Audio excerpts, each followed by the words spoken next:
Agora nós vamos trabalhar com um método, com um tipo de equação específica, né? Ela seria um caso um pouco mais geral da técnica que nós usamos aí para equações com coeficientes constantes, equações homogêneas com coeficientes constantes, que são as equações de Euler-Cauchy, tá? Então, uma EDO é de Euler-Cauchy de segunda ordem se ela tem essa forma aqui, ó. A2t² que multiplica a segunda derivada, A1 vezes t que multiplica a primeira derivada e A0 que multiplica y igual a zero, obviamente, porque ela é uma equação homogênea. Tá. Perceba a relação da potência do seu coeficiente com a ordem de derivação. Aqui é 1, ordem de derivação 1.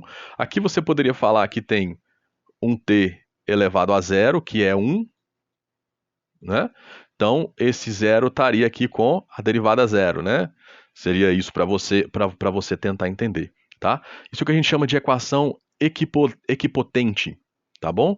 E, obviamente, o nosso A2, que é o coeficiente da segunda derivada, ele tem que ser diferente de zero, porque senão, se ele for igual a zero, nós não teremos uma EDO de segunda ordem, nós teremos uma EDO de primeira ordem, tá? E aí uma EDO de primeira ordem linear, é só você dividir tudo por t e correr para o abraço, tá? Então, os coeficientes A0, A1 e A2 são as constantes, né? A0, A1 e A2 são números reais. Então, perceba quais são os seus coeficientes. Primeiro coeficiente A2t², segundo coeficiente A1t e o terceiro coeficiente A0. Então perceba que o único coeficiente que é constante é o coeficiente A0. Os outros dois são coeficientes variáveis, que dependem de t. Esse tipo de equação também tem uma equação característica que vai nos ajudar a solucionar, e aí, novamente, a partir das raízes dessa equação característica, nós vamos encontrar a solução geral desse tipo de equação.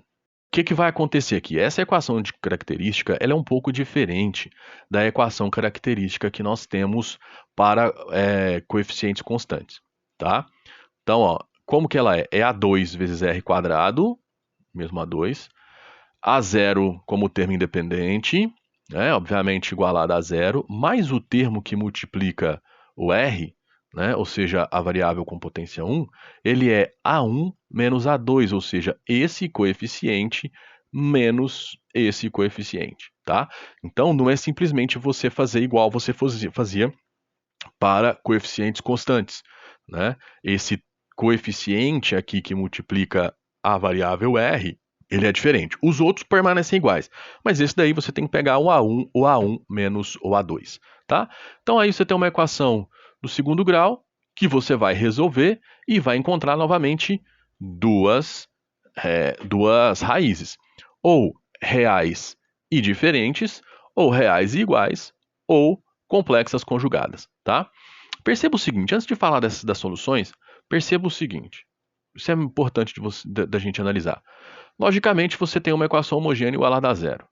Qual é a natureza dos seus coeficientes?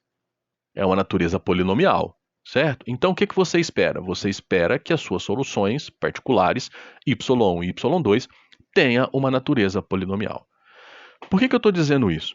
Quando você estiver trabalhando com equações homogêneas que você não tenha nem coeficientes constantes, nem uma equação de Euler-Cauchy, para você tentar encontrar o seu y1 de t, você vai buscar por soluções que tenham a mesma natureza dos seus coeficientes. Então, nesse caso aqui, a gente buscaria uma solução que fosse um polinômio de no máximo grau 2. Tá? Tudo bem? Pode ser que a gente encontre? Não, pode ser que a gente não encontre, né? Mas a gente vai tentando. Mas aí, o que acontece? Dificilmente você vai encontrar uma y de t que não tenha uma natureza polinomial nesse caso, ou se você tivesse coeficientes trigonométricos cuja solução não fosse trigonométrica. É um jeito de você buscar. Sempre funciona? Não. Mas já é uma forma de você ter um norte.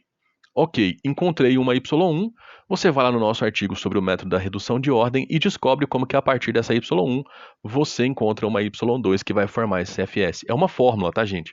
Não é um método que você vai ter que estudar, é uma fórmula. Você vai jogar essa y1 numa fórmula e você vai encontrar a sua y2 que forma o CFS, tá?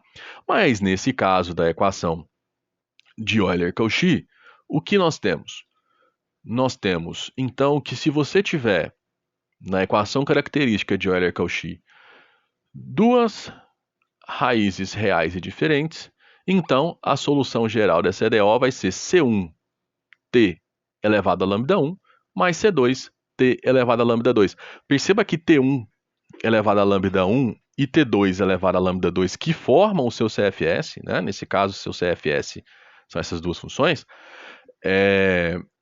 são polinômios. Lembra? Coeficientes polinomiais, né? São polinômios, então são monômios no caso. Então a gente muito provavelmente conseguiria encontrar aí uma dessas soluções aqui usando um monômio qualquer, tá? Segunda solução agora, então nós teremos equações raízes reais e iguais, né? Raízes reais e iguais. E nesse caso, a nossa solução vai ser um pouquinho diferente, ó. Aqui vai aparecer um ln de t.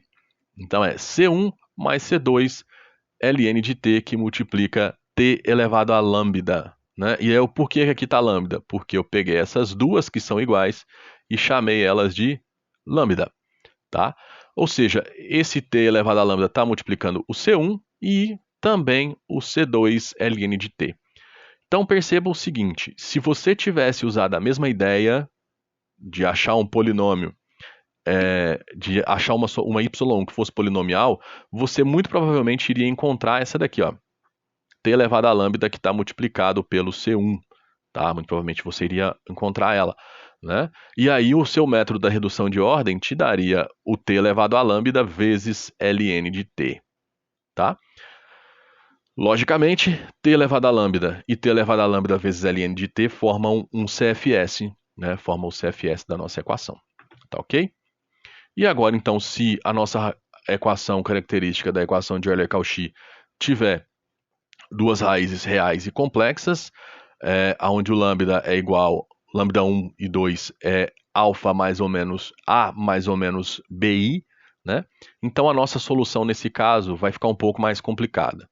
T elevado a A, ou seja, T elevado à parte real, mais C1 que multiplica o cosseno de B ln de T, lembrando que o B é a parte imaginária, C2 seno de B ln de T. T elevado a cosseno de B ln de T forma o seu y1 e T elevado a vezes seno de B ln de T forma o seu y2, formando o seu CFS. Então, nesse caso, aquela ideia de encontrar uma solução particular que tem a mesma natureza dos coeficientes muito provavelmente fracassaria aqui nesse caso, tá bom?